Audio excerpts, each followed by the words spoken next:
जय हिंद दोस्तों। मेरा नाम है शेखर श्रीवास्तव और मैं स्वागत करता हूं आप सभी का आपके अपने यूट्यूब चैनल पाई पॉलिटिकल पे। जैसा कि आप सभी जानते हैं कि हम लोगों ने एक वीडियो सीरीज स्टार्ट की है जिसमें हम लोग पॉलिटिकल साइंस राजनीति विज्ञान से संबंधित जितने भी प्रमुख विचारधाराएं, थिंकर्स या फिर आपके की कॉन्सेप्ट्स होते हैं उन सभी को लेकर के हम इसमें डिस्कस कर रहे हैं।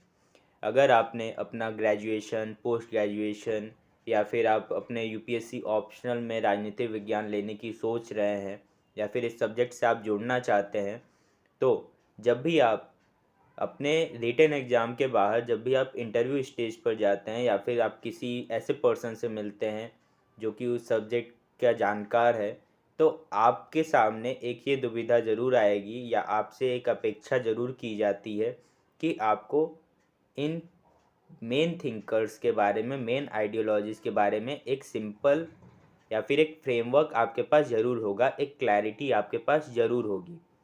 तो इस वीडियो लेक्चर सीरीज़ का सबसे इम्पॉर्टेंट या जो मेन मोटिव है वो यही है कि आपको जितने भी मेजर आइडियोलॉजीज़ हैं, मेजर थिंकर्स हैं, उनसे रिलेटेड एक फ्रेमवर्क आपके दिमाग में होना चाहिए। ठीक है।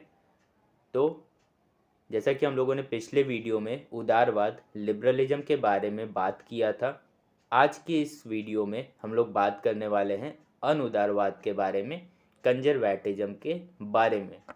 तो जो आपका कंजर्वेटिज्म है, अनुदारवाद है, ये बेसिकली लैटिन शब्द कंजर्वेशन एंड फ्रेंच वर्ड कंजर्वेचर से मिलकर के बना है। ठीक है।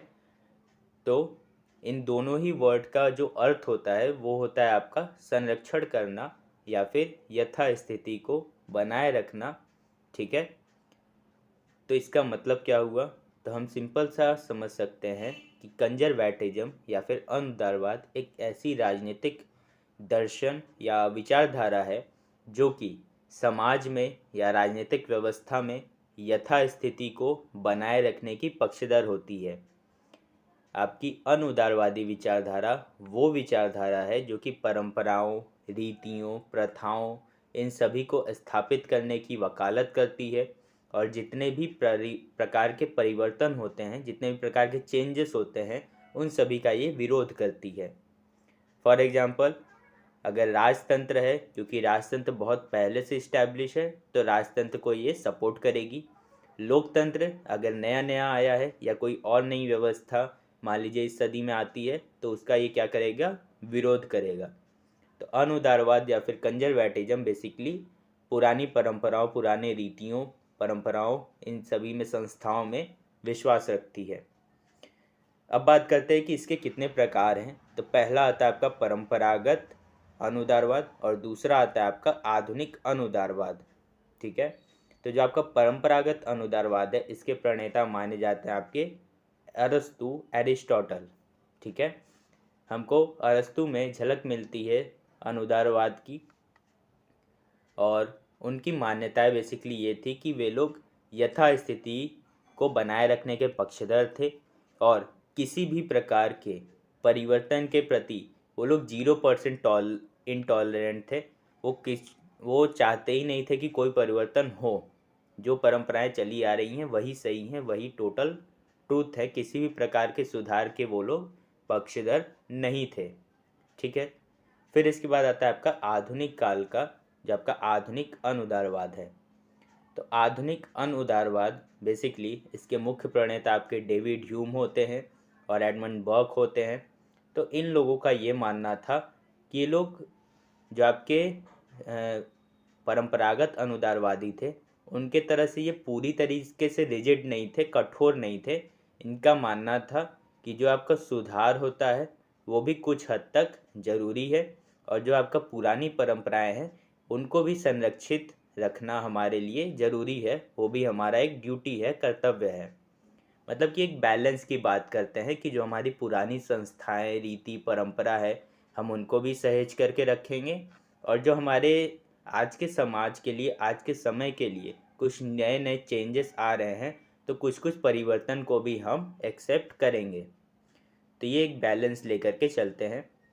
तो जो हमारा आधुनिक अनुदारवाद है, इसमें बेसिकली आपका David Hume and Edmund Burke, जैसा मैंने बताया, बहुत ही इम्पोर्टेंट आपके की थिंकर्स हैं। और एडमंड बर्ग को तो आधुनिक जो आपकी रूढ़िवाद है या फिर आधुनिक अनुदारवाद है, इसका जनक भी माना जाता है। इनकी एक बुक है essays on reflection of French revolution, जिसमें उन्होंने जो आपका फ्रांसीसी क्रांति थी उसका इन्होंने विरोध किया था। बेसिकली जो आपके एडमंड बर्ग थे वो राजतंत्र के पक्षधर थे, और जिस प्रकार से क्रांति के माध्यम से फ्रांसीसियों ने, फ्रेंच वालों ने, उन्होंने लोकतंत्र की स्थापना की थी, तो वो इसके कट्टर विरोधी थे। उनका मानना था कि ये एक तरीके से एक महाविनाश है। एक क्वेश्चन आता है आपके नेट के एग्जाम्स में, अब कहीं भी आप जाएंगे तो इसमें क्वेश्चन आता है कि फ्रेंच क्रांति को, फ्रांसीसी रिवॉल्यूशन को महाविनाश की संज्ञा किसने दी है? तो वो एडमंड बर्ग ने दिया था। ठीक है। इसके अलावा डेविड ह्यूम भी आपके एक बहुत ही मेन थिंकर इसमें होते हैं।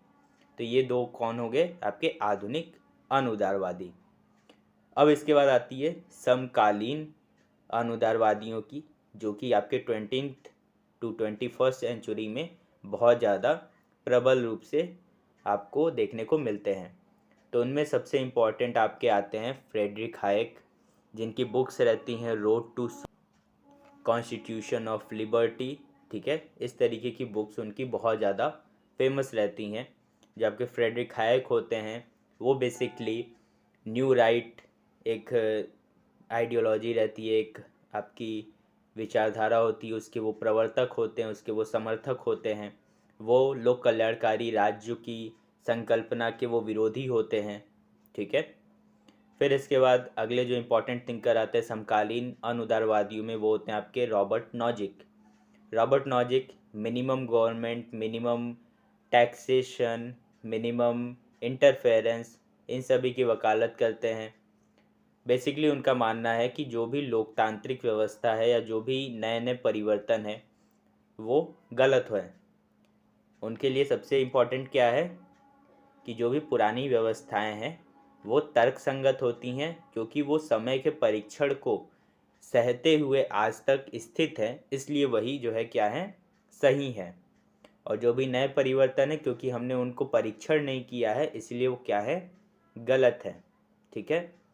तो इस तरीके से अनुदारवाद एक ऐसी विचारधारा है जिसको आप आसान शब्दों में समझ सकते हैं कि वो पुरातन परंपराओं, प्रथाओं, रीतियों को सजो कर रखने की वकालत करती है।